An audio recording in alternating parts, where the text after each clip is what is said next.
শ্ৰীমন্ত শংকৰদেৱ প্ৰথম ভাওনাখন শীৰ্ণ যাত্ৰা, এই শীৰ্ণ যাত্ৰাৰ পৰা আৰম্ভ হৈ আজি পৰ্যন্ত ভাওনা চলি আছে, চলি থাকিব।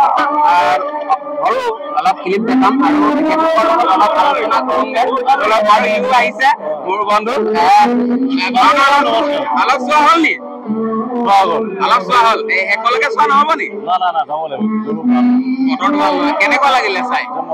অলপ একেলগে চোৱালা? ধুনীয়া লাগিছে। আমি ধুনীয়া পৰিৱেশ পাইছো। যিখিনি আমাৰ উঠি অহা প্ৰজন্ম, যিখিনি আমাক শিক্ষা দিছে, সকলোকে ভাল লাগিছে। সকলোকে মই শুভেচ্ছা জ্ঞাপন জনালো। ধন্যবাদ। নমস্কাৰ। নমস্কাৰ। ভালে আছে? আছো আৰু ভাল। ভাওনা মানে আপোনালোকৰ যিহেতু চাউল কৰা ২ নং চাউল কৰা, এই নামঘৰটো স্থাপিত কিমান চনত হৈছিল? 1972 চনত। হয়, এবাৰ মই নিজকে ভাবিলো যে সৰু কলা কৌশলবিলাক আগবঢ়াই নিব লাগে। এতিয়া এমাহমান আমি অখৰা দিলোঁ, ৰিহাৰ্চেল কৰিলোঁ, মই কষ্ট কৰিছোঁ, এই ভাইটিও কষ্ট কৰিছে। আমি লাগি ভাগি 3দিনীয়া কাৰ্যসূচী, 2দিনীয়া আমাৰ অভিনয় ভাগৱত পাঠ, ভাগৱত অন্তত আমাৰ এই নাটক ভাগি কৰা হৈছে। আজি অন্ত? আজি অন্ত। এতিয়া নিশা 12 বাজিবলৈ হ'ল যদিও 2টামান বাজিব, 2টামান বাজিব। আমাৰ জগতত মানে মানুহ চিনাকি হয়, একতা এনাৰ্জি থাকে, সম্প্ৰীতি জীয়াই ৰাখিবৰ কাৰণে ভাওনা কৰোঁ আমি। শংকৰদেৱ কলা কৌশলটো আমি ভালকৈ ৰখাব বিচাৰোঁ। সকলোৱে যাতে আৰু আশীৰ্বাদ কৰে। আপোনালোকে অহাৰ কাৰণে আমি ধন্যবাদ থাকিল। এনেদৰে আমাক উৎসাহ দিব। আপোনালোকে ৰাইজৰ সহানুভূতি যথেষ্ট পাইছোঁ আৰু ৰাইজক আমি যেনেধৰণে আসন দুখন দিব লাগিছিল ঠিক তেনেধৰণে নোৱাৰিছোঁ। আমি মানে বহুত সমাজখন আমাৰ ইমান হেৰি নহয়, যি শক্তিয়ে পাই তাকে ৰাইজক আমি মাতি আনি যেনেকৈ দিব লাগে তেনেকৈ দিব পৰা নাছিল। আপুনি অহাৰ কাৰণে আমি অশেষ ধন্যবাদ দিছোঁ আৰু আপুনি শিল্পী সমাজ আগবঢ়াই দিছে এই জৰিয়তে। অশেষ ধন্যবাদ দি আপোনাক আমি উজ্জ্বল ভৱিষ্যত কামনা কৰিছোঁ। আৰু আপোনাৰ ভাল নামটো সদায়? মোৰ ভাল নামটো ভীমকান্ত দাস। আৰু আপোনাৰ ঘৰ ইয়াতে? ইয়াতে 2 নং চাউল কৰা। কি খবৰ?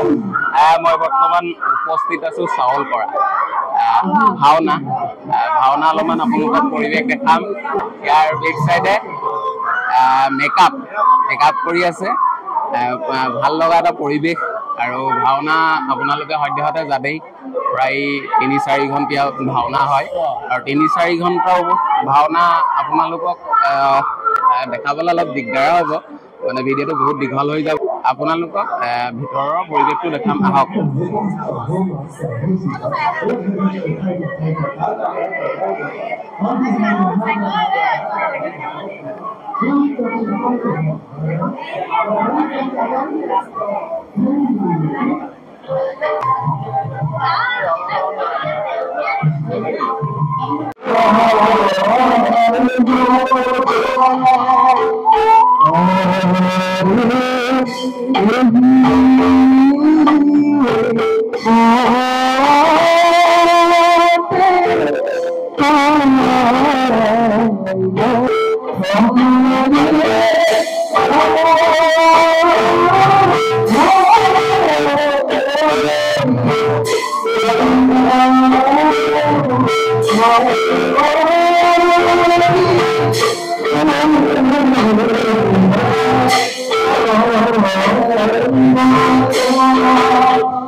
আপোনালোকে ভিডিঅ'টো যদি চাই ভাল পালে প্লিজ কমেণ্ট এটা কৰি জনাই দিব আৰু যিমান পাৰে শ্বেয়াৰ কৰিব বাই বাই